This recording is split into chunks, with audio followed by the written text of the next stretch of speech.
Hello, my name is Sarah Wedl. I am one of 2 scholarship recipients who took part in the 10-day study abroad program this past summer in Paris and southern France, in the cities of Marseille, Cannes, Grasse, and Nice. My focus of study for the scholarship project is the history of wine in France. I had recently worked part-time at a winery, so the industry had really piqued my interest. I was thrilled by the prospect of going to France, the most celebrated place in the world for wine. French wine began in Marseille, France's oldest city and most prosperous port. From Marseille's perfect coastal position on the Mediterranean Sea, ancient Greeks and Romans helped to spread viticulture throughout southern France. Our study abroad program also began in Marseille, the capital of the Provence region. Here, the topography and soil are diverse, ideal for wine growing along with the dry, breezy climate. Provence is not only the oldest wine-producing region in France, it also produces about 88% rosé, making it the only region to focus almost entirely on rosé. Our group stayed in or traveled near 3 important wine-growing regions: Champagne, Burgundy, and as I already mentioned, Provence. The top 3 varietals grown in these regions of France are Champagne, Chardonnay, and Pinot Noir, with Pinot Noir being the most finicky of the bunch.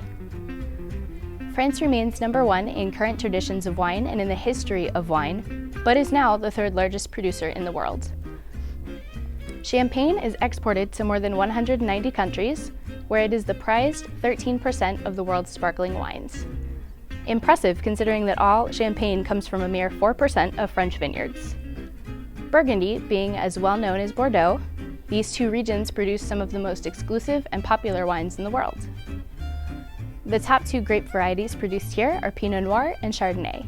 Pinot Noir is difficult to grow because of its susceptibility to disease and its low yield due to the size of the grapes. It is still a flavorful wine, though full of depth and body. Chardonnay grapes, on the other hand, typically produce high yields, grow in a wide spectrum of climates, and are easily aged. French Chardonnays are traditionally rich and crisp in fruit flavors like apple and lemon. I relished the lunch and dinner times with a wonderful glass of wine to pair with my food.